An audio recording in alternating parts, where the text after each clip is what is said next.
우리 창조의 때를 기억해 봅시다. 우리 창세기의 기록대로 하면 이것이 과학적이니 비과학적이니 이것은 문학의 표현이니 그런 것 우리 따지기 전에 오직 기록된 말씀이 어떤 이야기를 하고 있는지를 한번 기억해 봅시다. 그것이 하나님이 우리에게 알려주시고 싶은 우리 창조의 때이니까 그때의 기억을 한번 떠올려 보면 좋겠습니다. 처음 세상은 혼돈 속에 있었다라고 되어 있습니다. 혼돈 속에 있었다. 마치 우리가 망망대해의 깊은 바다 속에 빠진 것처럼 아무도 나를 구조해 주는 이 없을 때 그 깊은 망망대해 바다밖에 보이지 않는 곳에 내가 빠졌다고 할 때 그 깊은 바다 속으로 들어가면 들어갈수록 바다가 푸르게 보이거나 또 파릇파릇하게 보이거나 그렇게 하지 않고 어떻게 해요? 흑암, 말 그대로 흑암, 조여오는 이 압력에 의한 몸의 이런 고통, 그리고 이 모든 것이 검게 보이는, 점점 들어가면 들어갈수록 검게 보이는 흑암, 그 흑암을 우리가 생각해 보면 되겠다 싶습니다. 우리 창세기 1장 2절 한번 보여주시면 이렇게 되어 있습니다. 땅이 혼돈하고 공허하며 어둠이 깊음 위에 있고 하나님의 영은 물 위에 움직이고 계셨다.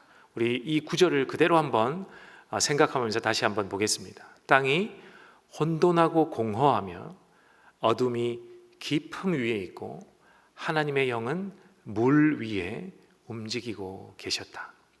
제가 망망대해를 이렇게 언급한 이유도 하나님의 영이 이 처음 세상 아무것도 창조되지 있지 않은 그 세상에 물 위에 하나님의 영이 운행하셨다, 움직이고 계셨다, 이렇게 나와 있었기 때문에 이렇게 표현한 것입니다. 이 창세기 1장 2절을 제가 AI 특별히 제미나이라고 하는 AI에다가 그대로 쳐놓고 그림을 그려달라라고 했더니 이런 그림이 나왔습니다. 1장 2절, 창세기 1장 2절의 그림을 보여달라라고 했습니다. 명령어가. 그랬더니 이렇게 나왔어요. 마치 이것이 과연 그러하다라고 할 수는 없습니다. 우리는 경험해 본 적이 없기 때문에, 어떤 사람도 경험해 본 적이 없기 때문에 그때가 이렇다라고 할 수는 없지만 이 창세기 1장 2절에 나오는 표현으로 교회 역사 속에 수많은 사람들이 글을 쓰고 언급하고 상상하고 그림을 그리고 출판해내고 이런 것들 정보를 다 모아서 그림을 그려보니 이렇게 나오더라. 적어도 우리가 요 정도는 상상해 볼 수는 있겠다라는 그림입니다.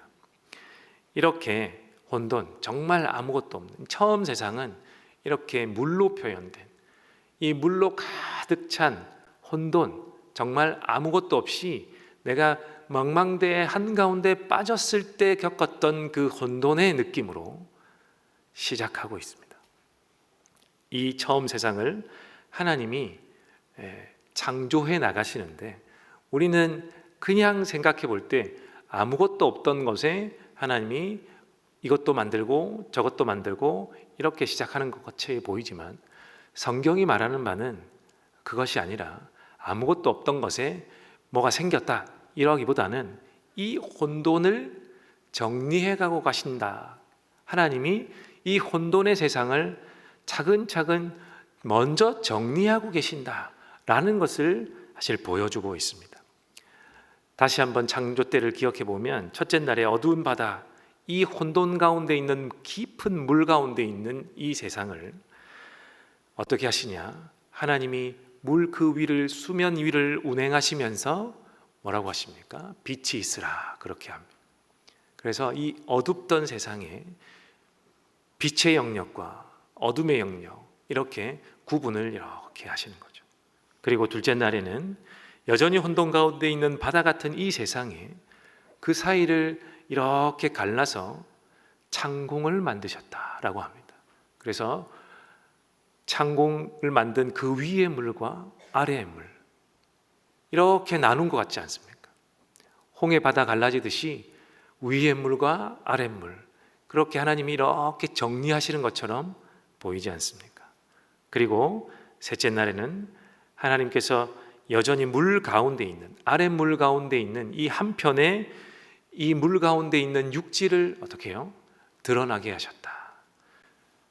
그러면 적어도 아랫물은 물이 있는 부분과 물이 없는 육지가 있는 부분으로 이렇게 구분이 되었다, 정리가 되었다 라고 우리가 할 수 있을 것입니다. 이렇게 하나님은 셋째 날까지 하신 일이 무엇이죠? 아무것도 둘 수 없는 세상의 그 모든 영역을 구분하고 정리하고 계셨다라고 우리가 읽을 수 있는 겁니다. 저 대학 때 한 학기 정도 기숙사 생활을 했습니다. 저희 학교에는 한 방에 6명씩 이렇게 썼는데 한 친구가 유독 치우지를 않아요. 그래도 양심은 있으니까 다른 데 어지럽히지는 않고 오로지 자기 침대에만, 오로지 자기 침대를 치우지 않아요. 날이 갈수록 그 침대는 혼란과 혼돈과 정말 그 카오스 영역 그 자체가 되어가고 있었습니다. 그런데 매일매일 잠은 또 자는 거예요. 이게 너무 나중에는 이게 내일도 아님에도 불구하고 화가 나는 겁니다. 그래서 한날은 작정하고 물었습니다. 친구야, 이런 상태에서 너 잠은 어떻게 자냐? 그랬더니 그 친구가 행동으로 대답을 하는 거예요. 야, 잘 봐라 이렇게 하더니만 팔을 중간에 이렇게 놓고 쫙 가르는 겁니다. 그 어지럽던 그 혼돈 카오스의 침대가 어떻게 중앙이 쫙 그 백색 시트가 쫙 드러나면서 모든 물건은 가장자리로 이렇게 막 밀리는 거죠. 거기에 몸을 뉘더군요. 그 상태로 잠을 잤습니다. 저는 장조 이 기사를 볼 때마다 그 친구의 그 침대가 항상 생각이 납니다. 잠을 잘 수 있는, 몸을 누일 수 있는 영역과 나머지 혼돈의 영역을 쫙 갈라내시는 하나님이 그렇게 하시지 않았을까 라고 떠오릅니다. 하나님은 셋째 날까지 이렇게 혼돈의 영역을 밀어내시고 정리를 하신 거죠. 그리고 넷째 날부터는 각 영역에 제 역할을 할 수 있는 창조물을 이렇게 두십니다.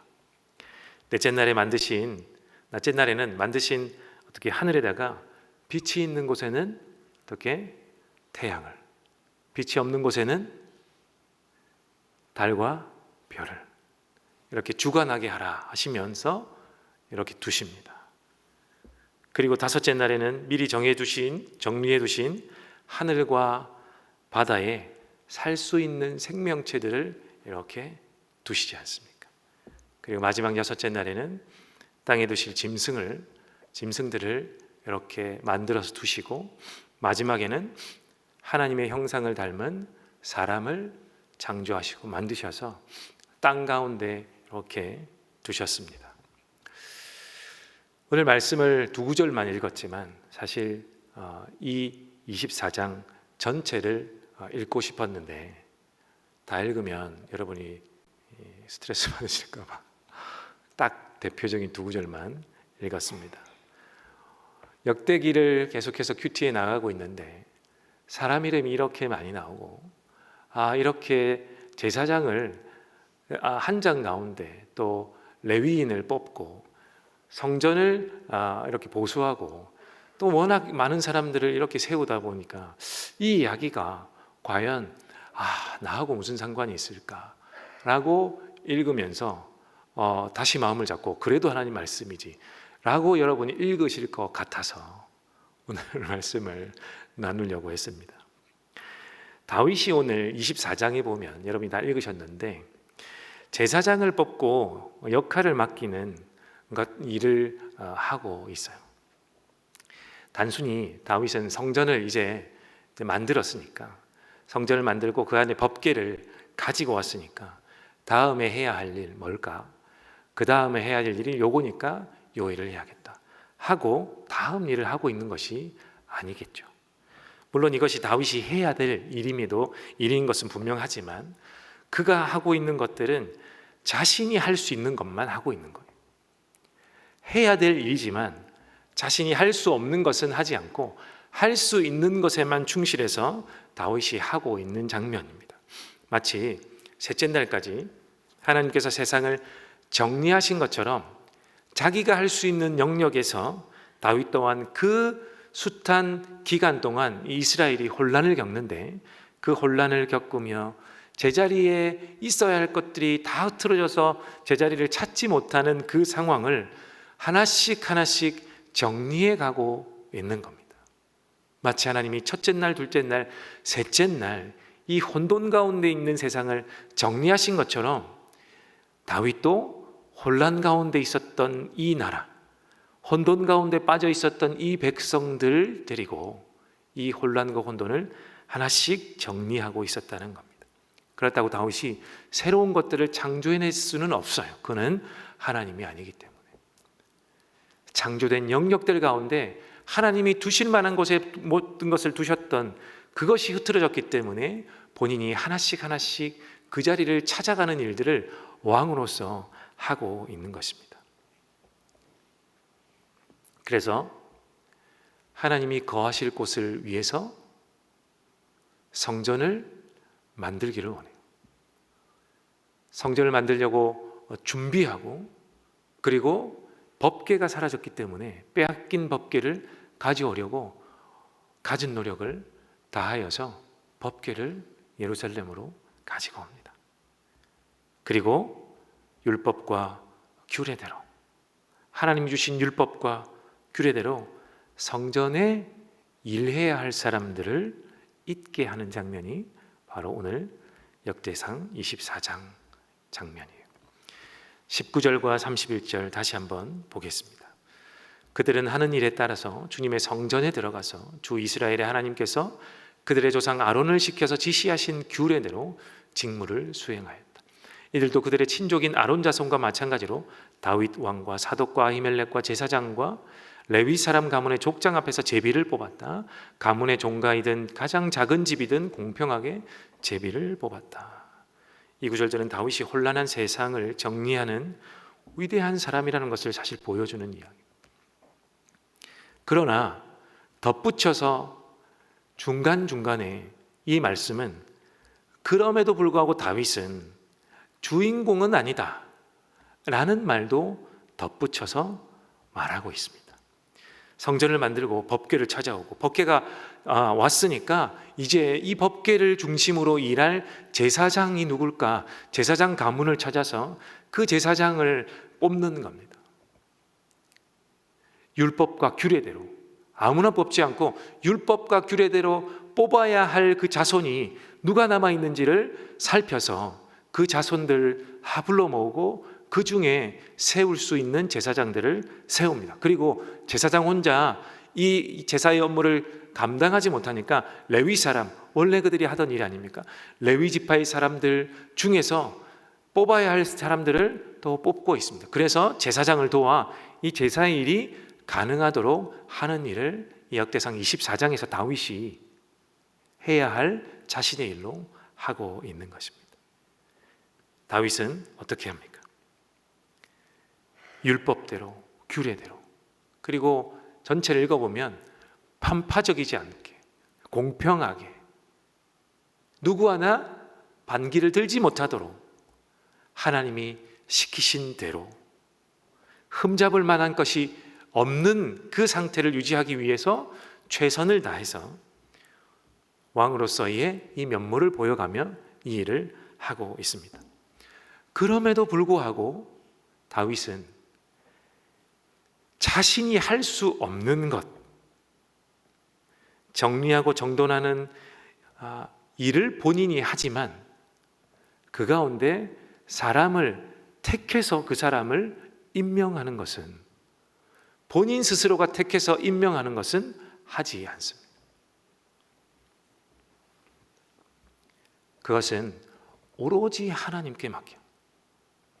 하나님, 내가 요렇게 준비했으니까 하나님이 이 하나님이 받으실 만한 제사에 합당한 사람을 그 가운데 뽑아 주십시오 하고 사람을 진짜 뽑아서 세우는 일은 본인이 하지 않습니다. 오직 하나님께 맡깁니다. 마치 창조의 때에 마지막에 하나님이 창조를 하셨는데 사람이 지금도 흙으로 진흙으로 사람 모양은 만들 수 있지만 그렇다고 그것이 사람이 되지는 않지 않습니까? 흙으로 사람을 만들고 난 다음에 오직 하나님만 그 사람 가운데 생기를 불어넣어 사람이 되게, 살아있는 사람이 되게 하셨던 것처럼 다윗이 그 전에 모든 것을 하지만 정작 할 수 없는 것은 하나님께 맡기는 겁니다. 그 일이 바로 사람을 세워 뽑는 것, 그것을 하나님께 맡깁니다. 그래서 오늘 본문 가운데 계속해서 등장하는 단어가 뭐냐면 제비를 뽑아입니다. 제비를 뽑아. 여러분, 구약 성경 안에서 제비를 뽑는 행위는 지금 우리가 의미를 부여하는 대로 운에 맡기는 것이 아니었습니다. 구약 성경 안에서 하나님의 뜻을 묻는 몇 가지 방법 중에 하나가 바로 제비를 뽑아요. 그것은 내 마음대로 하지 않겠습니다. 하나님이 행해 주십시오. 하나님의 뜻을 구합니다. 하나님이 어떻게 하시겠습니까? 하나님의 뜻을 표현해 주십시오. 알려주십시오 라고 할 때 그 중에 하나 사용하던 것이 제비 뽑아입니다. 레위기 16장 8절을 한번 보시면 그 순염소 2마리를 놓고서 제비를 뽑아서 주에게 바칠 염소와 아사셀에게 바칠 염소를 결정하여야 한다. 하나님 앞에 제사를 드릴 때 하나님 어떠한 제물을 받으실 것입니까? 사람이 정하지 않고 하나님이 결정해 달라라고 하면서 제비를 뽑는 거예요.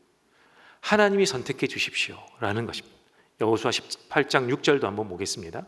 당신들은 그 땅을 7몫으로 나누어서 지도를 그리고 그것을 여기 나에게 가져오시오. 그러면 내가 여기 주 우리 하나님 앞에서 제비를 뽑아서 당신들의 몫을 결정하겠소. 이 또한 각 지파에게 땅을 분배하고 나눌 때 임의로 하지 않고 하나님의 뜻에 맡기겠다, 하나님이 정해달라라고 하면 제비를 뽑는 장면이에요. 마지막 한 구절을 더 보면 사무엘상 14장 42절 사울이 주 이스라엘 하나님께 아뢰었다. 오늘 저에게 응답하지 않으시니 웬일이십니까? 주 이스라엘의 하나님, 그 허물이 저에게나 저의 자식 요나단에게 있다면 우림이 나오게 하시고 그 허물이 주님의 백성 이스라엘에게 있다면 둠밈이 나오게 하십시오. 그러자 요나단과 사울이 걸리고 백성들의 혐의는 벗겨졌다. 사울이 말하였다. 제비를 뽑아서 나와 나의 아들 요나단 가운데서 누가 죄인인지를 가려내시오. 그러자 요나단이 걸렸다. 사울 왕 같으면 이 일을 하지 않겠죠. 자신의 아들이 걸리지 않기를 바라는 마음에서 하지 않을 법한 이 상황 가운데서도 하나님이 뽑으시기 때문에 제비 뽑기를 하고 있는 장면입니다. 구약에는 이보다 훨씬 더 많은 용례들이 있어요. 구약 성경에서 제비 뽑기는 우연을 바라는 것이 아닙니다. 바로 하나님의 주권과 섭리 그리고 하나님 뜻에 맡기는 믿음의 행위 중에 하나였어요. 그래서 잠언 16장 33절 제비는 사람이 뽑지만 결정은 주님께서 하신다, 이 구절이 나와 있는 것입니다. 구약 때에는 제비 뽑기를 이렇게 결정은 주님께서 해주십시오라는 의미로 사용했습니다. 그러니 다윗은 오늘 이 장면에서 자신이 이렇게 캔버스를 펼쳐놓고 이 캔버스가 좋은 캔버스가 되기를 바라는 마음에 아주 좋은 캔버스를 이렇게 펼쳐놓고 그림은 하나님께서 그려주십시오 라고 하고 있는 장면입니다. 주인공은 바로 하나님이십니다. 내가 이 모든 것은 마련할 수 있지만 내가 할 수 없는 결정적인 것, 것은 하나님이 해주셔야 합니다. 주인공은 하나님이시기 때문입니다. 라고 하는 장면이 오늘 본문의 장면입니다. 그래서 19절 31절에서 이 제비뽑기를 언급하고 있는 겁니다. 성도 여러분, 우리는 이 본문에서 하나님이 주인공심을 드러낸다, 다윗이 드러내고 있다는 사실을 잘 알았습니다. 그렇다면 다윗은 왕이 해야 할 많은 일 중에 왜 이 일에 이렇게 집중하고 있을까? 앞에서 큐티책 기준으로 하면 이 사실 건물을 짓는 거예요. 성전을 마련하고 건물을 짓는 데는 이틀 정도의 큐티책 본문으로의 본문이 할애되고 있지만, 오늘 제사 제도를 정비하고 사람을 뽑고 하는 것에는 5일에 해당하는 본문을 할애하고 있습니다. 성경에서 분량이 많다는 것은 집중해 보아야 되고 중요하다라는 의미를 담고 있습니다. 왜 이 제사를 마련하는 데 있어서, 제도를 정비하는 데 있어서 이렇게 긴 본문을 할애하며 다윗이 집중하고 있다는 것을 보여주고 있는 것일까? 라는 거예요. 그 이유는 하나님이 창조 때에 마지막에 만드신 이 사람을 먼저 만드시지 않고 가장 마지막에 사람을 만드시지 않습니까?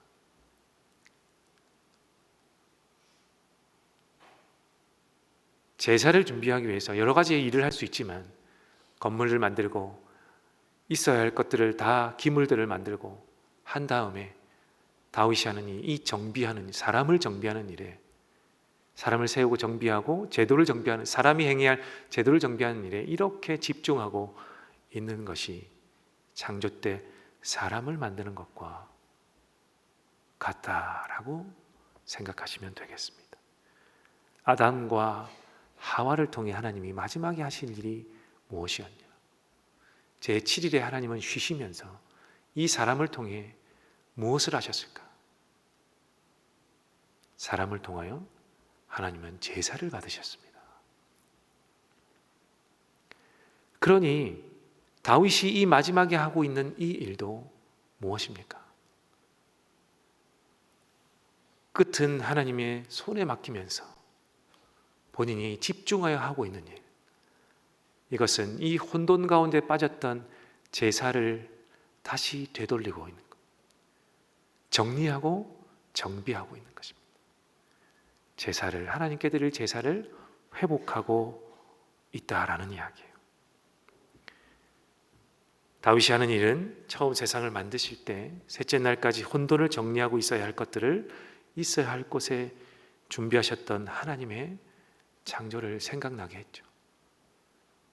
그리고 또 두어야 할 곳, 하나님께서 여섯째 날까지 있어야 할 곳에 존재해야 할 것들을 이렇게 두시는, 정리해 놓은 곳에 두어야 할 것들을, 있어야 할 것들을 두신 것을 또 기억나게 합니다.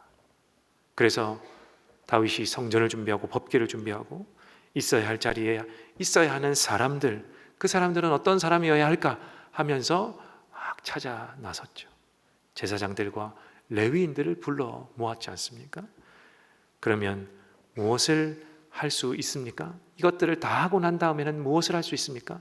하나님께 맡기고 난 다음에 하나님이 불러 세우신 그 사람들을 통하여 그 다음 할 수 있는 것이 무엇입니까? 바로 성전에서의 제사 아닙니까? 다윗이 준비한 모든 것은 이 하나님이 받으실 만한 제사를 위해서 행했던 모든 일입니다. 하나님께서 창조 때에 모든 것을 만들고 사람까지 다 창조한 다음에 마지막에 사람에게 명령하시죠. 생명나무와 선악과를 두신 다음에 사람에게 명령하십니다. 선과 악을 알게 하는 나무는, 이 나무는 먹으면 안 돼. 하나님이 다른 것은 다 허용하지 않습니까? 너 하고 싶은 대로 다 해봐. 다 긍정적인 말로 다 줍니다. 그런데 딱 하나만 금지시키는 거. 하지 마. 이것은 절대 하지 마. 딱 한 가지. 동산 중앙에 있는 선과 악을 알게 하는 이 나무만은 너가 먹으면 안 돼. 먹으면 안 돼. 이렇게 금지 조항을 하나 두십니다. 그렇게 명령하시죠. 굳이 왜? 굳이 왜? 우리는 어제 우리 목사님의 강사 목사님의 말을 들으니 우리는 결과론자들 아닙니까? 결과를 보고 생각하는 자들이죠. 그러니 굳이 먹을 건데 왜 굳이 왜? 이렇게 말할 수 있죠. 아니 하나님, 그냥 선악과 그냥 동산 귀퉁이 맨 저 보이지 않는 곳에 그냥 거기 두시지 그냥. 그러면 확률상 그 앞을 지나갈 확률이 낮으니까 확률상으로도 먹지 않을 수 있을 텐데 왜 굳이 동산 중간에다가 이거 무슨 골탕 먹이는 것도 아니고 그 왜 만드실 때도 보암직도 하고 먹음직도 하게 만들어 가지고 굳이 이렇게 이 금지 명령을 주셨을까? 궁금하지 않으셨습니까? 이 처음 세상에서 금지 조항이 하나 두신 것으로 하나님은 제7일째 너 하지 마 하고 난 다음에 7일째 편안히 쉬셨습니다. 쉬실 때 이 사람은 뭐 하겠습니까? 금지 조항 지키는 겁니다. 하나님의 명령을 지킴으로 하나님의 높임을 받으시는 겁니다. 이것이 그 처음 세상에 처음 사람이 하나님께 드리는 제사였습니다. 제사, 이것이 바로 순종의 제사입니다. 우리는 자주 손 아래 사람이나 혹은 자녀에게 무심코 쓰는 말이 있지 않습니까? 너 하지 말라고 했는데 왜 했어? 너 내가 몇 번이나 아빠가 하지 말라고 몇 번이나 이야기했는데 왜 했어? 너 나 무시하니? 무심결에 이렇게 말을 던지지 않습니까?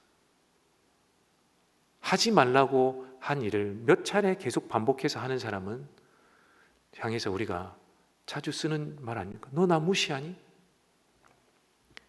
본능처럼 나오는 이 말에 우리는 하나님의 의도를 알 수 있어요.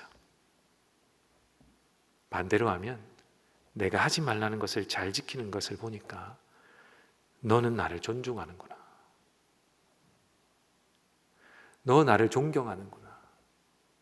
내가 하지 말라고 한 것을 잘 지키는 것을 보니까 너는 나를 존중해.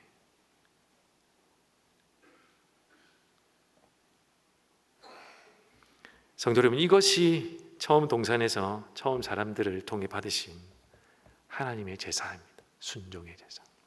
다윗은 이 순종의 제사를 위해서 모든 일을 하고 있는 거예요. 이 모든 것을 준비하면서도 마지막 꼭 이것은 넣어둡니다. 주인공은 하나님이십니다. 내가 이것을 다 만드는 것이 아닙니다. 하나님이 주인공이시기 때문에 내가 이것을 하는 것입니다. 마지막에 이 순종의 제사를 드릴, 하나님께 합당한 제사를 드릴 그 직무를 가능하게 하는 그 사람은 하나님이 뽑아주십시오. 하나님이 처음 동산에서 사람을 만드셔서 제사를 받으셨던 것처럼 이 제사에 합당한 사람은 하나님이 뽑아주십시오. 처음 때를 생각나게 하는 것이죠. 그래서 다윗이 심려를 기울여서 하나님께 드릴 만한 합당한, 하나님이 받으시기에 정말로 합당하고 아름다운 제사를 위해 이 수많은 노력을 하고 있는 것입니다. 그래서 법궤가 들어올 때, 예루살렘에 들어올 때 너무 기쁘고 너무 기뻤던 다윗이었습니다. 춤을 추고 체면이고 뭐고 다 생각나지 않을 만큼 드디어 이 백성이 하나님이 계신 곳에서 하나님께 제사를 드릴 수 있겠구나. 내가 다음 일을 할 수 있겠구나. 그래서 너무 좋아했던 것입니다. 말씀을 맺으려고 합니다. 베드로전서 2장 9절을 한번 보겠습니다. 그러나 여러분은 택하심을 받은 족속이요 왕과 같은 제사장들이요 거룩한 민족이요 하나님의 소유가 된 백성입니다. 그래서 여러분을 어둠에서 불러내어 자기의 놀라운 빛 가운데로 인도하신 분의 업적을 여러분이 선포하는 것입니다. 성도 여러분, 그러면 우리는 하나님이 받으실 만한 제사를 위해, 예배를 위해 무엇을 해야 할까? 우리는 다윗이 아니기에, 구약 사람도 아니기에 성전을 만들고 사람을 세우고 기물을 닦고 만들고 찾아오고 이런 일을 할 필요는 없습니다. 우리는 이렇게 이제 하나님께 나아가지 않지 않습니까? 예수님이 오셨기 때문에 이제는 예수님으로 말미암아 우리는 하나님께 직접 나아갈 수 있다라는 구절이 베드로전서 2장 9절입니다. 그러나 여러분은 택하심 받은 족속입니다. 이제는 왕과 같은 제사장입니다. 종교개혁자들이 철저히 하나님께 스스로 나아가는 것을 막아놓았던 중세의 사제들을 막아서고 그 모든 제도를 혁파하기 위해서 종교개혁을 일으켰지 않습니까? 그래서 이제 우리는 왕과 같은 제사장이 되었으니까 스스로 하나님 앞에 나아갈 수 있습니다를 부르짖었고 그 후회로 그 신앙을 본받아 우리가 지금 여기까지 온 것입니다. 그러니 이제는 우리가 제사장이요 제사의 일을 직접 하는 사람이고 하나님이 기뻐 받으실 만한 제사를 직접 준비하는 사람으로 하나님 앞에 서 있습니다. 예수님이 그렇게 우리를 만들어 주셨습니다. 그러면 우리는 어떻게 예배를 준비해야 할까? 구약 백성들은 하라 하지 말라 이라는 것을, 이 율법을 준수하면서 제사를 준비했습니다. 그러나 우리는 성령이 오셔서 성령이 함께하는 시대에 사는 사람들이니 성령의 법을 따라 살면 되는 것입니다. 우리 앞에 읽었던 베드로전서 2장 이후에 나오는 말씀을 한번 보겠습니다. 베드로전서 2장 11절 12절 사랑하는 여러분, 나는 나그네와 거류민 같은 여러분에게 권합니다. 영혼을 거슬러 싸우는 육체의 적 정욕을 멀리하십시오. 여러분은 이방 사람 가운데서 행실을 바르게 하십시오. 그렇게 해야 그들은 여러분들을 악을 행하는 자라고 욕하다가도 여러분의 바른 행위를 보고 하나님께서 찾아오시는 날에 하나님께 영광을 돌릴 것입니다. 우리는 이렇게 세상 가운데 존재감을 드러내면서 우리의 예배를 준비해야 합니다. 우리의 행실을 바르게 함으로 세상 사람들이 우리를 보고 있으니 그들에게 영향을 끼치며 영향력을 발휘하며 행사하며 우리의 예배를 준비해야 합니다. 우리의 예배는 삶 가운데 이루어져야 합니다. 세상 사람들 가운데 칭찬받는 사람들이 되어야 합니다. 오늘 베드로전서 2장 말씀이 이야기하는 것처럼 이 마지막에 하나님이 찾아오시는 날에 하나님께 영광을 돌릴 수 있는 흔적들을 우리의 삶으로 세상 사람 가운데, 세상 가운데에 보여주어야 하는 것입니다. 그것이 제사장 된, 오늘날의 제사장 된 우리가 해야 하는 일이라고 베드로 사도가 우리에게 이야기하고 있습니다. 어제 강사 목사님하고 저녁 식사를 감사하게도 함께 했습니다. 여러 가지 이야기들을 하셨는데, 이야기들을 주고받았는데 그 가운데 잊혀지지 않는, 설교를 준비했으니 준비하는 이 맥락 가운데 있으니까 그럴 수도 있었겠는데 한 가지가 제 마음속에, 그리고 제 머릿속에 다 꽂혔습니다. 하나님 우리에게 그리스도의 향기가 되라고 하는 것.